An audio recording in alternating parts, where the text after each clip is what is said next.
इस प्रकार से नंदराय जी दुर्गा जी की पूजा करके सब गोपन के साथ प्रसाद पाए हैं। ग्वाल बाल खा करके इधर उधर घूमने लगे वृंदावन में।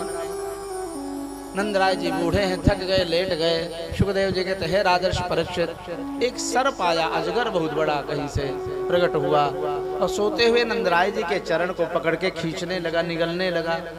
नंद जी की नींद खुल गई। अरे राम राम, ये तो सर्प। सर्पो मां ग्रसते तात प्रपन्नम परिमोचय। कन्हैया कन्हैया, मुझको सर्प ग्रस हो जा रहा है, लाला मेरी रक्षा कर, रक्षा कर। जो आसपास ग्वाल बाल थे अपना अपना लाठी डंडा उठाए करके पीटने लगे अजगर को। इतना विशाल काय मोटा अजगर, उसको कोई प्रभाव नहीं हो रहा है। अब ग्वाल बालों ने देखा सच में ये अजगर तो बाबा को निगल जाएगा। जैसे कभी कभी पेपर में निकलता है, बकरी आदि को खींचने लगता है अजगर, तो जितना लाठी डंडा से पीटो मारो जल्दी छोड़ता नहीं है। कन्हैया को पुकारा है ग्वाल बालों ने, कृष्ण कान्हा कन्हैया। भगवान थोड़ा ज्यादा दूर चले गए, अन्य गोपों के साथ खेलते खेलते विचरण करते हुए। आर्त स्वर को सुन करके श्याम सुंदर भागे भागे आए हैं। पदाभ्यत्य, अपने चरण से कन्हैया ने उस अजगर सर्प को छू लिया। भगवान का स्पर्श होते ही सर्प गायब हो गया वहां से। और एक रूपम विद्याधरार्चितम, अद्भुत देवता के रूप में प्रकट हो गया वह। अरे आप कौन हो और किस कारण से अजगर बने हुए थे? उसने अपने श्राप का कारण बताया। है भगवान, आज आपकी महती कृपा की आपने मेरा उद्धार कर दिया है।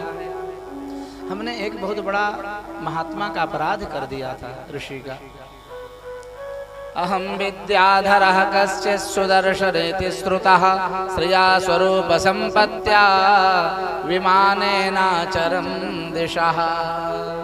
मैं सुदर्शन नाम का उपदेवता था। विमान में अपनी अप्सराओं के साथ बैठ करके मैं आकाश मार्ग से विचरण करता जा रहा था। एक अत्यंत वृद्ध अंगिरस गोत्री महात्मा को देख करके मैंने खिल्ली उड़ा दी, हंसी कर दी। जैसे अष्टावक्र जी है ना, ऐसे उनकी अत्यंत वृद्धावस्था थी।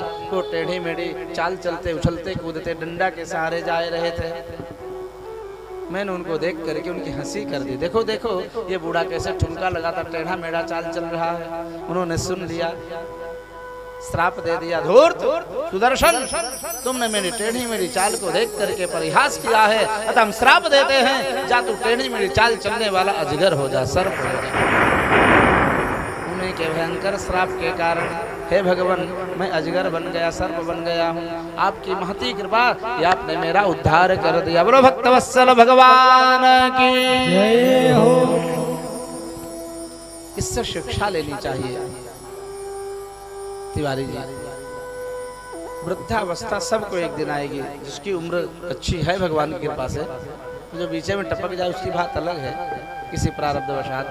वृद्धावस्था सबकी आती है। और ध्यान देना, वृद्धावस्था में यदि कोई व्यक्ति हो तो उनका परिहास नहीं करना चाहिए।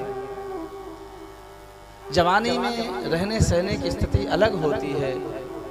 जो व्यक्ति अपने युवावस्था में सीना तान करके, सिर ऊंट की तरह उठा करके चलता है, बुढ़ापा आने के उपरांत उसकी सब स्थितियां बदल जाती हैं।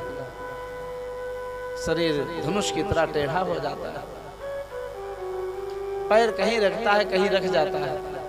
एक गिलास पानी भी उठा करके पीना असंभव हो जाता है सज्जनों। वृद्धावस्था में बालकों को अपने वृद्धन की सेवा अवश्य करनी चाहिए। आज हम जैसा सेवा करेंगे अपने बुजुर्गों की, वैसे हमारी भी सेवा होगी। आज हम अपने माता पिता की सेवा नहीं करेंगे तो कल आने वाले समय में हमारे साथ भी ऐसा व्यवहार होगा।